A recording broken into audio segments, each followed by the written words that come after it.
Qu'est-ce que j'en ai marre d'avoir raison. Mais qu'est-ce que j'en ai marre d'avoir raison. Je l'avais dit pourtant, mais personne ne m'a écouté. Aujourd'hui, vidéo pour parler du surtourisme au Japon et des mesures prises par ce pays. Comme vous le savez, avec la réouverture des frontières, le Japon, comme beaucoup d'autres pays, a vu son nombre de touristes exploser.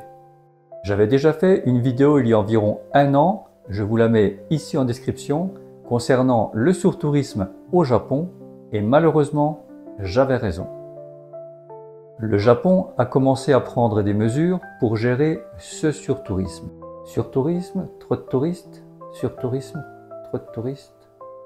Je sais même pas si ça se dit ça. On s'en fout. Afin de raccourcir les procédures d'immigration à l'arrivée, le Japon mettra en place en 2025 un système de pré-contrôle pour réduire le temps nécessaire aux procédures d'entrée pour les voyageurs étrangers. Le Japon va également mettre en place, toujours en 2025, une autorisation de voyage électronique de type ESTA, comme aux États-Unis. Cette autorisation de type ESTA sera évidemment payante et valable 2 ans.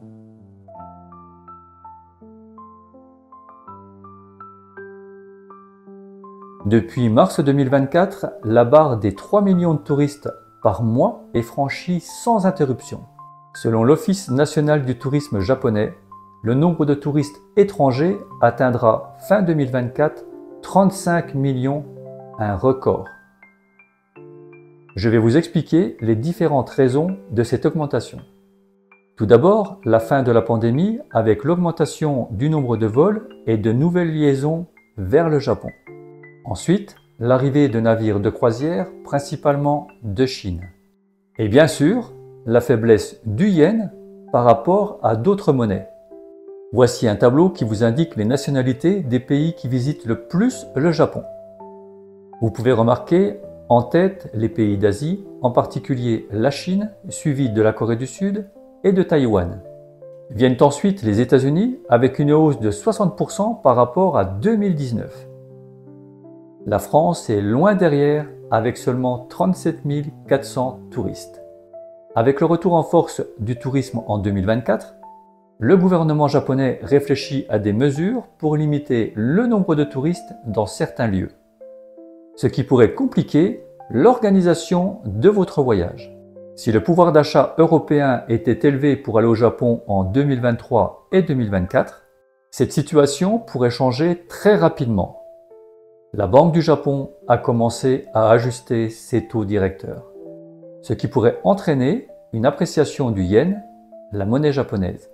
Fin juillet 2024, le yen est passé de 175 à 160 pour 1 euro. Si la Banque du Japon continue à relever ses taux, nous pourrions revenir à un cours du yen plus normal aux alentours de 120 yens pour 1 euro. Avec ce tourisme de masse, les incivilités, la délinquance et les déchets ont considérablement augmenté au Japon. Évidemment, les touristes ne sont pas les seuls responsables. Il y a également des Japonais qui ne respectent rien, mais ils sont très minoritaires. Avec tous ces changements, les autorités japonaises commencent donc à prendre des mesures. Tout d'abord, la taxe Sayonara de 7,50 € sur tous les billets d'avion pour les touristes qui repartent du Japon. Mise en place le 7 janvier 2019, elle est toujours d'actualité. Elle est directement ajoutée au prix du billet d'avion et les compagnies aériennes la reversent aux autorités japonaises pour financer les infrastructures pour le tourisme. Ensuite, une augmentation de 70% du Rail Pass en octobre 2023, mesure contre-productive car maintenant les touristes prennent beaucoup moins le train pour s'éloigner des grandes villes qui sont maintenant débordés par le tourisme. Une taxe et un quota pour les randonneurs qui veulent gravir le mont Fuji, 4000 personnes par jour maximum et une taxe de 2000 yens par personne. Une mesure efficace car il y a déjà une baisse de fréquentation de 14% pour l'été 2024. Ces taxes sont réutilisées pour nettoyer les déchets laissés par les touristes sur la montagne. Tout le monde a également entendu parler de cette ville japonaise qui a mis une bâche pour masquer le mont Fuji et éviter le surtourisme. Une bâche qui a vite été enlevée par la suite car les touristes l'ont déchirée ou allaient un peu plus loin. La mise en place de poubelles dans certaines grandes villes touristiques a commencé. Il est maintenant interdit de prendre des photos ou de filmer dans certains quartiers, en particulier dans le quartier Gion à Kyoto où se trouvent les geishas, ainsi que dans pas mal de magasins, de restaurants ou de temples et plein d'autres endroits. Le passage est également interdit dans certaines ruelles du quartier Gion à Kyoto pour les touristes. Le gouvernement japonais étudie également la possibilité d'augmenter l'entrée de certains sites touristiques pour les étrangers, comme par exemple Himeji avec le prix de l'entrée de son célèbre château. Certaines villes ont déjà commencé. Depuis l'automne 2024, pour vous rendre sur l'île Miyajima dans la baie de Hiroshima, il a été instauré une nouvelle taxe de 100 yens dans le prix du billet du ferry.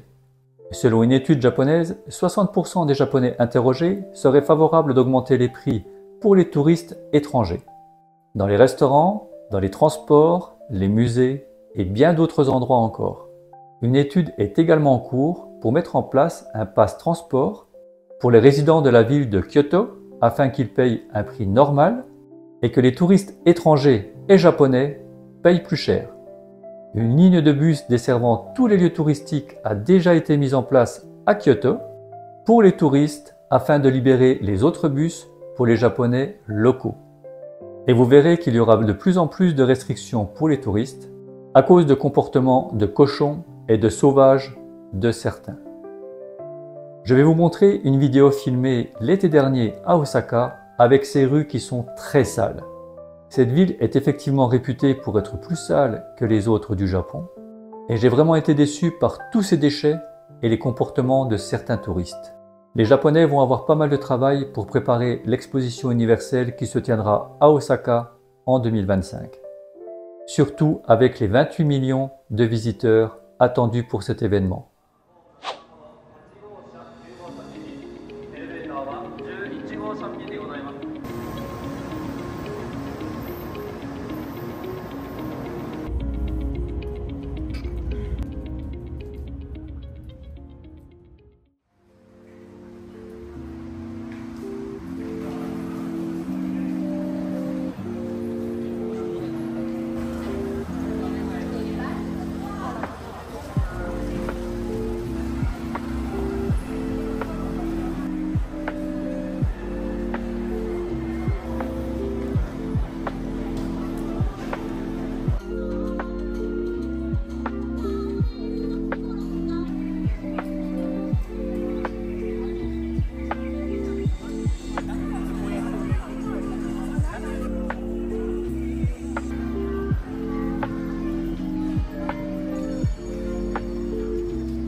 Pour terminer, les Japonais en ont vraiment marre des comportements de certains touristes.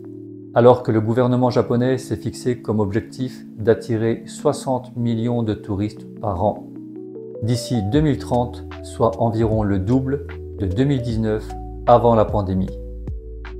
Vous l'aurez compris, le Japon est encore une fois partagé par le tourisme à cause de ses besoins pour son économie et le ras-le-bol d'une partie de la population. N'oublions pas qu'ils vivent dans ce pays et que c'est chez eux et pas chez nous. Cette vidéo est maintenant terminée. Merci de l'avoir regardée. Prenez soin de vous et surtout, n'arrête. J'ai plus de voix.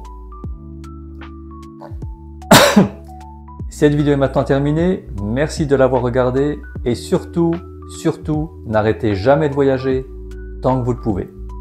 Matane.